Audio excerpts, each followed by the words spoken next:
My time as principal was rather like a roller coaster ride, with the joy of success, both with the pupils' success and the teachers' success.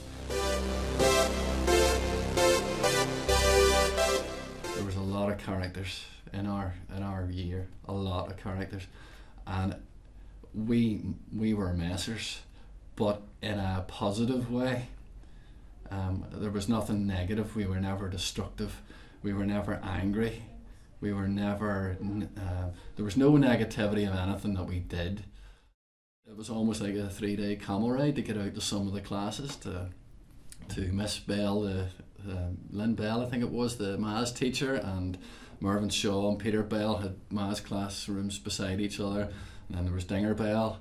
Did you have to be Bell to work here? You know, did you have to be called Bell? Looking back on that right now.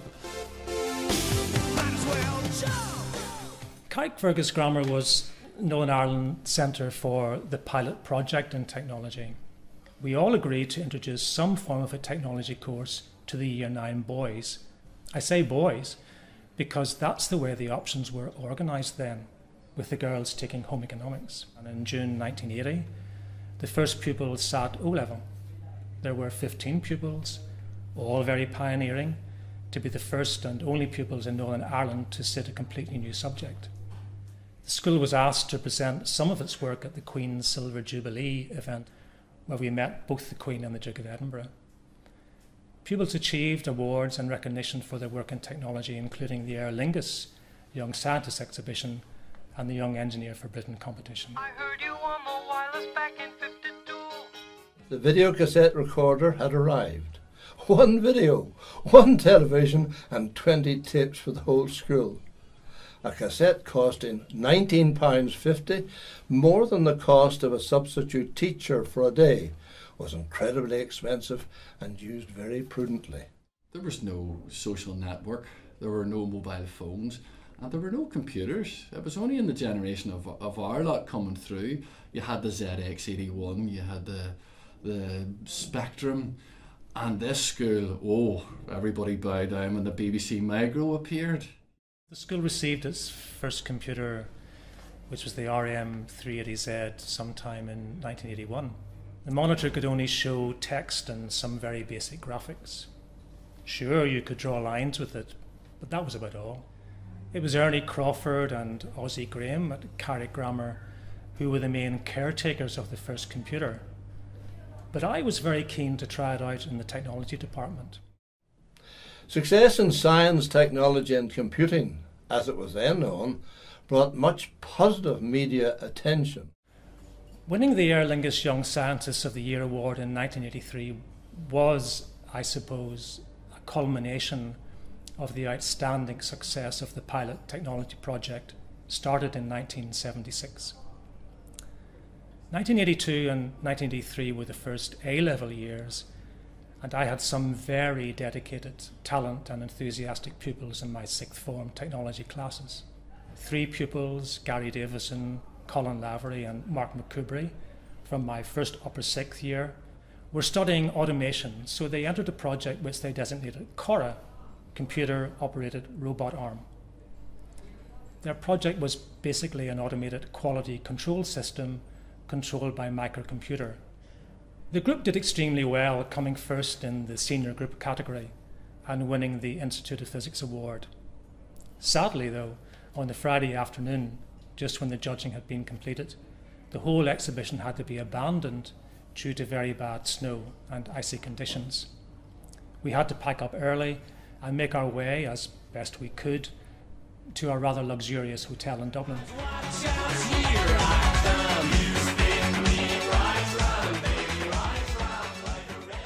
The provision of a major extension to the school during my time provided a much needed school fit for our staff and pupils, and grounds and all-weather pitches and tennis courts.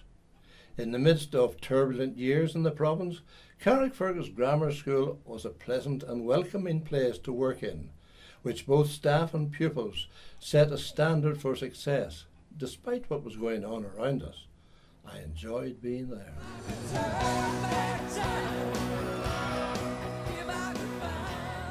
Seeing how transformed this school is, it's full of colour. The walls are all full of colour. The classrooms seem so much better.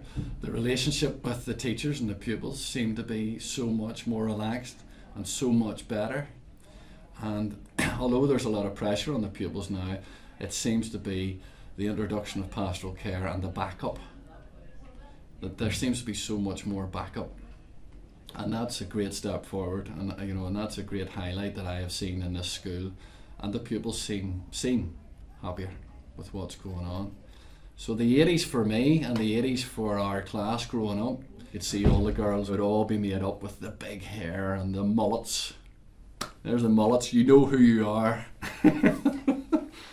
we get up to different stuff. We used to walk in Brian Linus's classes and take them over, really, and in a nice way, in a really nice way. And he would just love this, Well, he seemed to. He probably hates us now. Brian, I'm sorry. Okay, what can I say? House concerts and drama, Christmas parties, and the sixth form inevitable last day all benefited from the imaginative genius of these academic stars, with some of them embarrassing moments best kept to myself.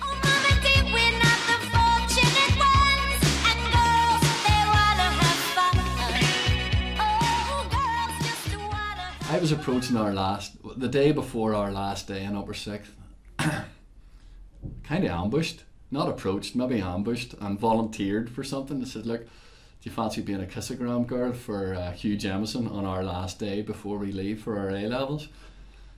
And of course, yeah, dead on, because where are you ever going to find a set of size 10 stilettos? Well, they found them, and they found a camisole, and they found a blonde wig.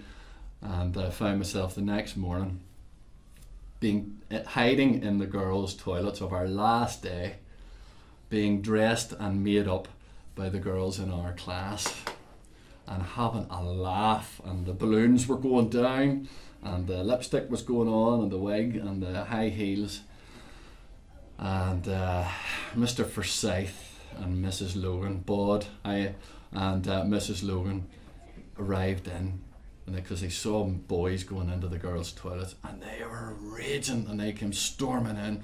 What is going on here? And they just looked at me and went, okay, right, come on, we'll take you in. And we were going into assembly, and Jimmy Carlisle was sitting there, and he just looked over, and he saw me, and he just, right, he's up to something again. And I walked out on stage, and the whole assembly erupted, and it wouldn't stop laughing, and I was going, oh, what do I do here now? Like, what do I do now? And I had my wee sing-song to do, and it was, I can't remember the words exactly, but it was cheerio to you, cheerio dear Hugh, we hope you're not as sick of us as we are of you. And it was, like, looking back, I thought, that was a bit rough.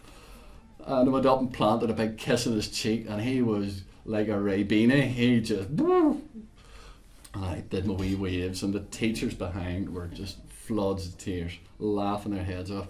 And away I went, and I was exhausted because it was so nerve-wracking.